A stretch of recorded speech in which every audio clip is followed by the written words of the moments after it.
আসসালামু আলাইকুম। ফার্মজুটির পক্ষ থেকে আপনাকে স্বাগতম। মাল্টা গাছের ফুল ঝরে পড়া কারণ নিয়ে এখন এই ভিডিওতে বিস্তারিত আলোচনা করা হবে। আপনাদের যদি মাল্টা গাছ থাকে এবং এই গাছে যদি ফুল এসে থাকে এবং এই ফুলের গুলো ঝরে যাওয়ার কারণ নিয়ে এখানে আলোচনা করা হবে। আমার এই ভিডিওটি যদি আপনাদের একটু ভালো লেগে থাকে তাহলে প্লিজ লাইক, শেয়ার, কমেন্ট এবং সাবস্ক্রাইব করবেন। আপনাদের কোনো বিষয়ে যদি জানার ইচ্ছে থাকে তাহলে আমাকে কমেন্ট করবেন, আমরা সেই বিষয়ে নতুন ভিডিও তৈরি করে আপনাকে জানিয়ে দেব।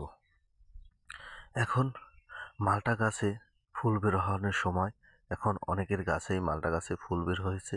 এখন এই ফুলগুলো প্রায় ঝরে পড়ছে। এর কারণ কি? যদি মাল্টা গাছের ফুল ঝরে পড়ে এবং তারপরও অনেক ফল আসে, কিন্তু অতিরিক্ত ফুল ঝরে পড়লে যে ফুল কম আসছে বা বেশি আসার কারণে ফুল ঝরে পড়ে, অনেক সময় পোকার আক্রমণে ফুল ঝরে পড়ে, আরেক সময় সারের অভাবেও ফুল ঝরে পড়ে। কিন্তু তার চেয়েও বেশি সমস্যা হলো আমাদের অতিরিক্ত যত্নর কারণেও অনেক সময় ফুল ঝরে পড়ে।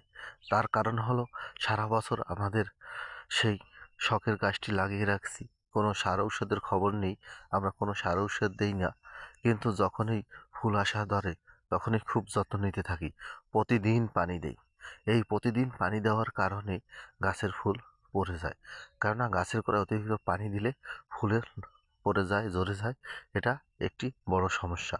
কেননা আমরা যারা চাষ করে থাকি বা তারা এই ব্যাপারে জানি, এ কারণে তাদের খুব কম নষ্ট হয়। কিন্তু যারা শখের বশত একটা দুইটা গাছ লাগিয়ে থাকি, তাদের এই জিনিসটা জানা হয় না। এই কারণেই বেশিরভাগ ফল বা ফুল ঝরে যায়। এজন্য গাছ লাগানোর ফুল আসার আগে পানি এবং সার দিতে হবে, কিন্তু ফুল আসার পর প্রতিদিন পানি দেওয়া দরকার নেই। 5 দিন 10 দিন পর একবার পানি দিলে হবে। অন্য কারণটি হলো বোরনের সারের অভাব। এই বোরন সারের অভাবের কারণেও অনেক সময় ফুল ও ফল ঝরে যায়। তাই আপনারা গাছের গোড়ায় বোরন সার দিবেন এবং পোকার আক্রমণ ঠেকানোর জন্য প্রতিনিয়ত 2টি কীটনাশক 5 দিন পর পর দিবেন। এতে আপনার ফল ঝরে পড়া যাওয়া রোধ হবে। এভাবে করলে আপনার গাছটিতে ফলন বেশি হবে। আমার ভিডিওটি ভালো লাগলে প্লিজ লাইক, শেয়ার, কমেন্ট এবং সাবস্ক্রাইব